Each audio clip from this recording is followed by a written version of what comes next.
As promised, this is a short video about assignment number 1. Now, the writing assignments in this course are pretty self-explanatory. But with this one, I always feel that it is wise to offer just a little bit of a walkthrough so that you are clear on what it is exactly that I am asking you to do. This writing assignment is on something called the 1619 Project. Now, the 1619 Project was published 5 years ago by the New York Times Magazine, and it was an instant sensation. Incredibly popular and incredibly controversial. Its central thesis was that if you really want to understand America, from its founding to the way that we are right now, you have to look at American history through the lens of slavery.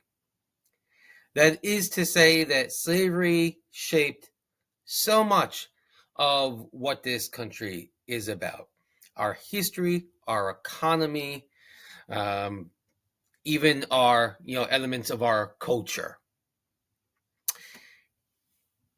And that was to certain persons in groups in America a assertion that they did not agree with and found to be quite upsetting and potentially even dangerous. So this makes it a perfect topic for our first assignment because it kind of gets right to the heart of all the debate that we are having in the country right now about history in general and African American history in particular. So you can find assignment number 1 by going to the assignments and course content page on Blackboard. And here you have it. You are going to be answering 3 questions in essay form based on your review of the 1619 Project. How to access the 1619 Project, I will get to in just a moment. The first question is, what is the central argument that the 1619 Project makes about the role of slavery in the founding and the development of the United States of America? Now, you can go back and listen to the first 2 minutes of this video because I kind of give you a good lead in there.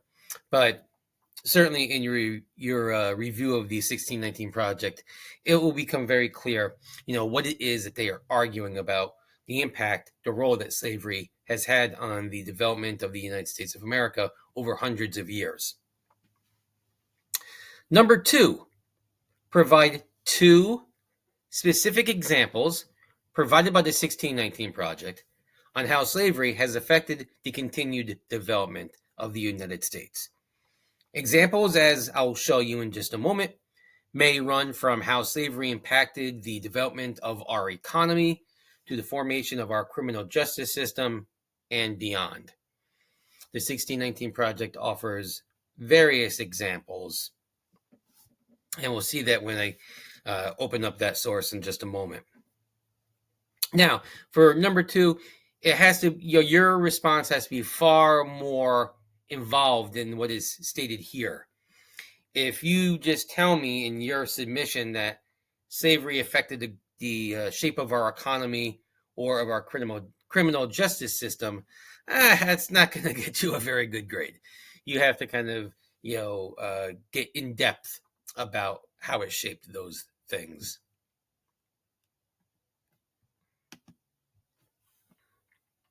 And the third question is, what criticisms have Republican politicians made of the 1619 Project? Now, I'm not trying to be on a political soapbox here, but the people that criticized the 1619 Project were Republicans. So if we're talking about the criticism that it received, that is the group that we are dealing with here. So in number 3, highlight the criticisms made by at least 2 prominent political figures. Now that one, number 3, you might have to do some very light research. But you do a Google search, you put, 1619 Project, criticisms, politicians, you're going to get thousands of results. So that is not a difficult question to answer. So you would identify the politician and tell me what is the nature of the criticism. What were they saying about the 1619 Project? All right, so how do you access the 1619 Project? Well, you can do it in 3 ways. The way that is probably the most convenient is the podcast that they made, and that is available for free on pretty much any major podcast platform. I used Spotify to listen to it, and it worked great. But it's available for free. It's a 5-part podcast, and that just allows you the advantages that we all know that podcast can afford you in terms of freeing you up, and you can just do it while you're running errands or walking between classes or whatever. All 3 ways to access the 1619 Project basically covers the same material. So there's not really like an advantage in doing it one way or the other. But that podcast is really a convenient way to do it. And especially if you learn better from listening rather than reading, that might be what you want to do. If you have Hulu, there is also a 5-part miniseries that is available. Now, again, Hulu is subscription, so I know not everyone is going to have that. But if you do, that is a second way that you can access the material. Again, covers the same, presents the same ideas, provides the same examples of how slavery has shaped our nation. The third way is how the 1619 Project was originally published, and that was in the New York Times Magazine. Now, unfortunately, the New York Times Magazine, if you try to access it through their site, you will hit a paywall. And I'm not making anybody pay to read this. I had a colleague who had a subscription, and they provided them with a digital file that they could download that has the 1619 Project in whole. And that is what you see the link for here. You can download that or open it up on your screen. And this is what you'll see. The 1619 Project as it appeared in print. Now, it's a little bit clumsy because you got to deal like here with advertisements. A couple pages of advertisements. And for the first few pages, it's not, this was, it's a magazine, so, it'd be opened up differently in front of you. But once you get past those few pages, and some sponsorship information here,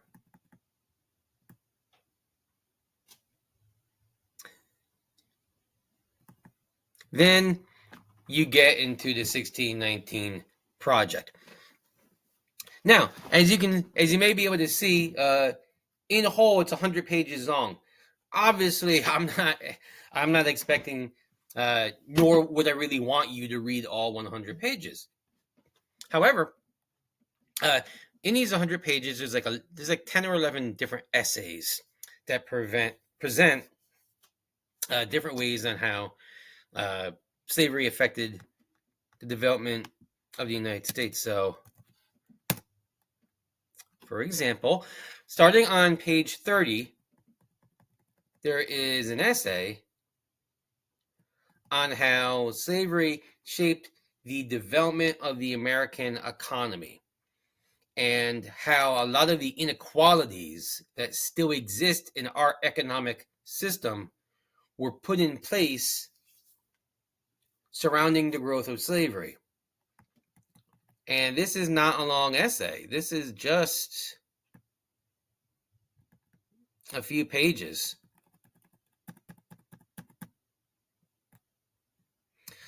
So it's definitely something that is, you could read and make your way through, without spending, all day and night burning the midnight oil, as they used to say. Another one that I like. Let's see if I can get the page right. I did. On page 80, this is a essay on how slavery has impacted the development of our criminal justice system here in America and all the problems that go along with that. Look, this is a one-page essay, by the brilliant Brian Stevenson.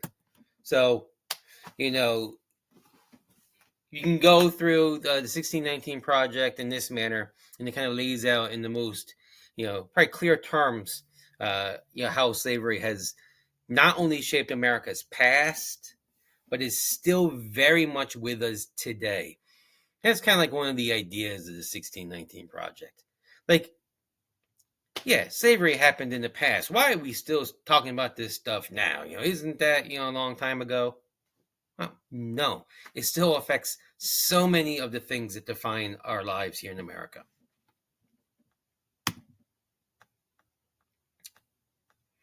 Now, just a couple of closing comments here. How long does this have to be? Well, there's no required length on any of the assignments for this course, but I would say at least 2 full pages to 3 pages. Like that would ensure that you've done a good job. If you don't have at least 2 full pages, maybe beef up your discussion a little bit.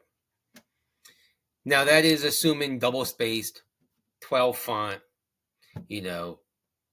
Times New Roman or similar boring font, just to kind of keep everything kind of consistent.